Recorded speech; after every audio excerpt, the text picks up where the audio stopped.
Well, this culture specializes in toxic mimics, and that's where you take the form of something and pervert the content. So rape, for example, is a toxic mimic of sexuality. It has the form, but the content is different. And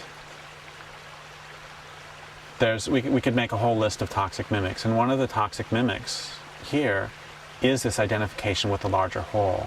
That's been shunted off to a different direction, this identification. So part of what we're supposed to do is identify with our larger community. But that really only works when things are mutual, when the rest of the community is serving you as well. And that can include the land base, of course, and it should include the land base. But with civilization, we've been taught to identify with this larger whole that isn't us.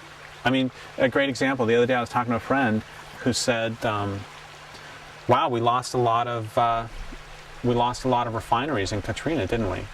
And I said, I didn't know I had any refineries, otherwise I would probably be rich, you know? It's like, do I get the money from these or something? Or I have another friend who called me a while back and said, how much longer do you think we're going to be in Iraq? And I looked around and it's like, I thought we were in Northern California. And he's like, no, Derrick, how much longer do you think our troops are going to be in Iraq?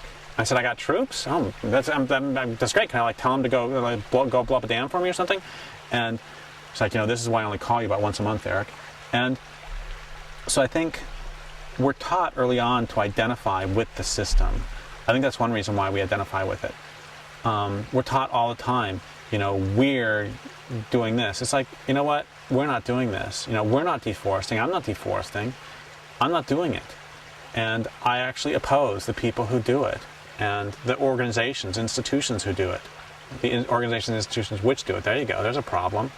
Calling an organization a who, and then calling a tree an it. I mean, that's another problem. That's one part of the problem. Another part of the problem is that we will, if your experience, not your philosophy, not your thinking, not your heart, not anything else, if your experience is that your food comes from the grocery store and that your water comes from a tap, you will defend to the death the system that brings those to you because your life depends on it.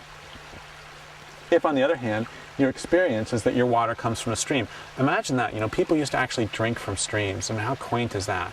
And if your experience is that your water comes from a stream and that your food comes from a land base, you will defend to the death that stream and that land base because your life depends on it. But we've gotten messed up and mixed up in this system where our lives actually depend on the system that is exploiting us. And another way to ask this is, why do so many victims of abuse stay with their abusers? Because they're identified with the system, and they've been taught since early on that everything is about protecting that system.